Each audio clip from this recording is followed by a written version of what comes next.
ইতিহাসের পাতায় যেগুলো পড়েছিলাম সেগুলো কোনোদিনও রিভিজিট করব কল্পনাও করিনি। হয়েছেটা কি, 30 ইয়ার্স ওয়ার বা 30 বছরের যুদ্ধ, সেটা হয়েছিল সেন্ট্রাল ইউরোপে। তাতে জার্মানিও অংশগ্রহণ করেছিল।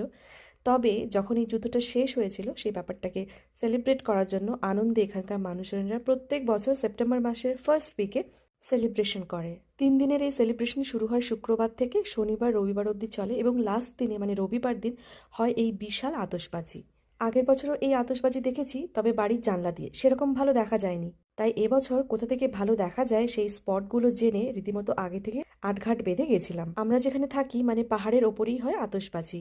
শুনেছি পাহাড় থেকে নিচে নেমে গেলে যে ভ্যালিটা রয়েছে সেখান থেকে নাকি আতশবাজি খুব সুন্দর লাগে। আর সেটা দেখবো বলেই আজকে রাত্রিবেলা, এখন বাজে 9টা 45 মতো, চলে এসেছি এখানে পাহাড়ের নিচে। তবে পুরোপুরি পাহাড় থেকে নিচে নামতে হয়নি, একটা ধাপ নামতেই কিন্তু এই আতশবাজিগুলো সুন্দর দেখা যাচ্ছিল। আর আমাদের মতো বহু মানুষ কিন্তু এখানে জমায়েত হয়েছিল।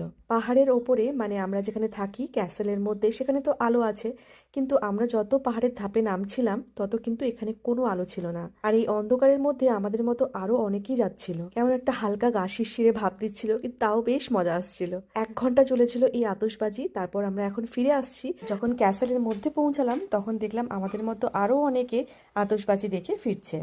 পাহাড়ি রাস্তা বেয়ে বেয়ে মামামকে নিয়ে স্ট্রোলার নিয়ে উঠতে বেশ কষ্ট হতো, তাই সাইকেল নিয়ে গেছিলাম। দুর্দান্ত একটা অভিজ্ঞতা সঞ্চয় করে ফাইনালি আমরা এখন বাড়ি চলে এসেছি। তো এই ভিডিওটা আমি এখানেই শেষ করলাম। দেখা হচ্ছে পরে একটা ভিডিওতে। বাই।